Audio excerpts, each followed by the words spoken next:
Love. Love in the good old-fashioned sense, which is today more and more rare. Love as an encounter.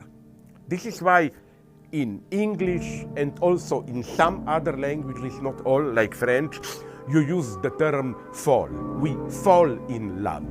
This is the eventual dimension. In what sense?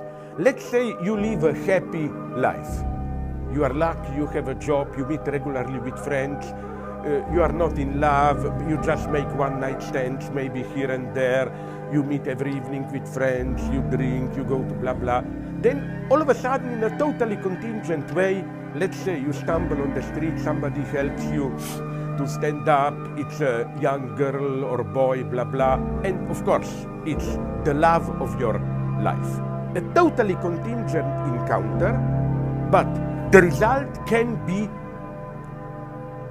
that your whole life changes. Nothing is the same, as they say.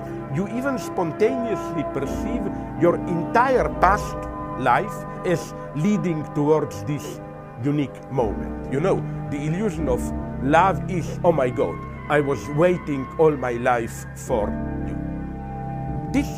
Something like this would have been the love event. And I think it's getting more and more rare today.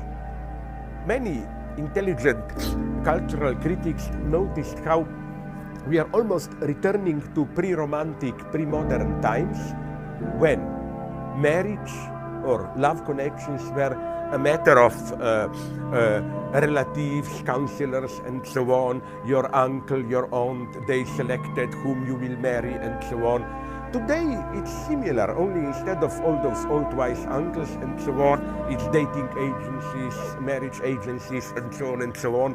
What they offer us is precisely love without the fall, without falling in love, without this totally unpredictable traumatic encounter. And that's what I find very sad. I think that today we are simply more and more afraid of these eventual encounters.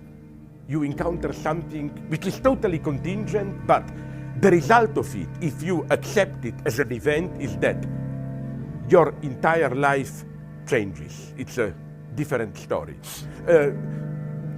This is why I think that this avoiding falling in love is, you know, how we want today the thing without the bad aspect of it, without the price we have to pay for it.